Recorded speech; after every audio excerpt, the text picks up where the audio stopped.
बड़ा सवाल यह है कि वेनेजुएला में इतनी आसानी से अमेरिका की सेना आखिर दाखिल कैसे हो गई और इतनी आसानी से मदुरो को उन्होंने पकड़ कैसे लिया, जबकि वेनेजुएला को यानी मदुरो को यह बात अच्छी तरह से पता थी कि अमेरिका इस प्रकार की सैनिक कार्रवाई कभी भी कर सकता है।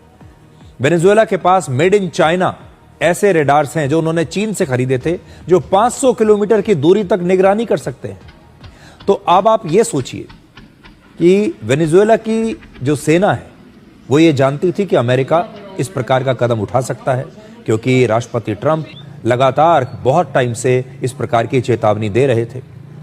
राष्ट्रपति मदुरो को खुद यह पता था कि इस प्रकार की कभी भी कोई घटना हो सकती है। अब मैं आपको चीन के हथियारों के बारे में बता रहा था कि वेनेजुएला ने चीन से ये रेडार खरीदे थे और चीन ने अपने ऐसे रेडार वेनेजुएला को बेचे जो अमेरिका के F-35 फाइटर जेट्स को पकड़ने का दावा करते थे। चीन ने यह कहकर अपने ये रेडार दिए वेनेजुएला को कि अगर F-35 भी आ गया तो ये रेडार उसे पकड़ लेंगे। अब F-35 की खासियत ही ये है कि वो किसी की रेडार के पकड़ में नहीं आते, लेकिन अमेरिका का दावा है कि उन्होंने वेनेजुएला के इन तमाम रेडार्स को जैम कर दिया। यानी ऑपरेशन सिंदूर के बाद यह दूसरा मौका है जब चीन के हथियार युद्ध के समय फेल हो गए। पहले वो फेल हुए जब पाकिस्तान उन्हें इस्तेमाल कर रहा था भारत के खिलाफ, और जब वेनेजुएला ने ये खरीदे, चीन की जो रेडार है खरीदी, तो ये वहां जाकर भी फेल हो गई।